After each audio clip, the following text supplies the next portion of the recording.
This meeting will now come to order. This is the Vergne Board of Zoning Appeals, June 24th, regular meeting, 5:30. I call the meeting to order, and we do have a quorum. All members are present. The first item on the agenda is to approve the minutes from the May 27th meeting. Have all members read those minutes of the meeting? Yes. Yes, Mr. Chairman. Any questions? I'll accept a motion to approve the minutes as presented. Motion. Second. It's been moved and seconded. All in favor say aye. Aye. Those opposed? The minutes are approved. Tonight we only have one item of new business. It's a parking variance request requested by Tony Stevenson, Gross Builders, and the property is located along Blair Road, which is now zoned heavy industrial zoning district, parcel owned by Dr. John Burns.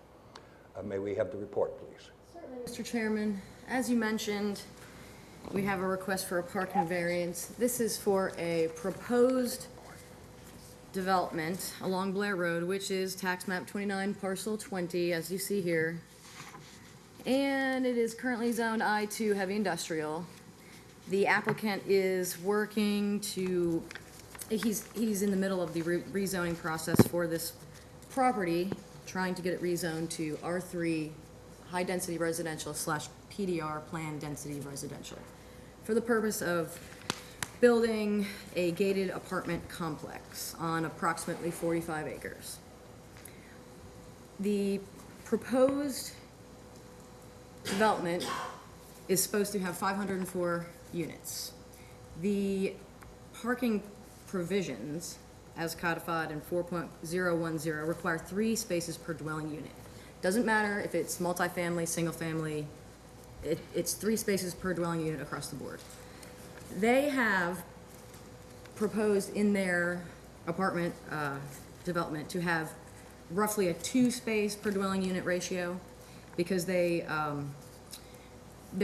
parking is provided in close proximity to the units. They're trying to disturb as little of the natural state of the property as possible. They have a limited access road, as you can see on this proposed site plan, and they're here today to ask for a variance to allow them to have just two spaces per dwelling unit. And they've done a number of other developments similar to this in other locations.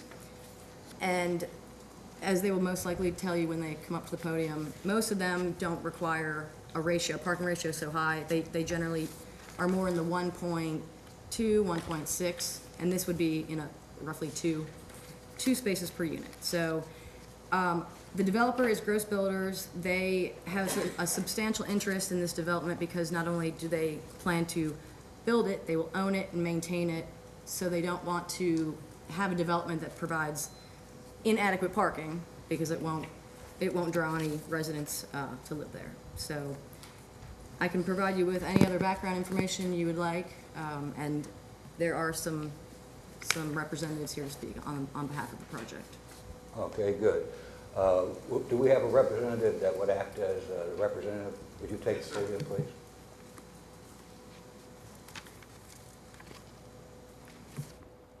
Would you raise your right hand, please? Do you swear to tell the truth, the whole truth, nothing but the truth, so help you God? Yes. Would you state your name and address for the record, please? My name is Tony Stevenson. My address is 7144 Tullamore Lane, Franklin, Tennessee. Okay.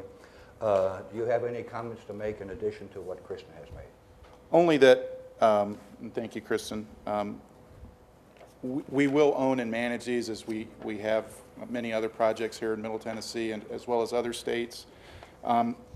We've found that the 2 per door or 2 per dwelling unit ratio works well for us. We've found that the proximity to the apartment is actually more important than the number of spaces, although you do have to have adequate spaces. We looked at other communities in the area just to make sure that we weren't overlooking something, and we've found that they're anywhere from 1.5 to the 2 and everywhere in between. We couldn't find any that really asked for a 3 per dwelling unit standard. And as you can see on the site plan, there's large expanses of parking which we try to make look nice within the project. If we added 30% more parking, it would really be seas of parking, and we don't feel it's really necessary. It won't serve our customers, it'll just be wasted space. So that's why we're here tonight, to ask you to allow us to do the 2 per space on our multifamily project. Okay, We'll also let you know that as part of this project, we have only 6% 3-bedroom units. We have 60% 2-bedroom units, and 34% of the units are 1-bedroom. So that also factors into the number of spaces that we'll need.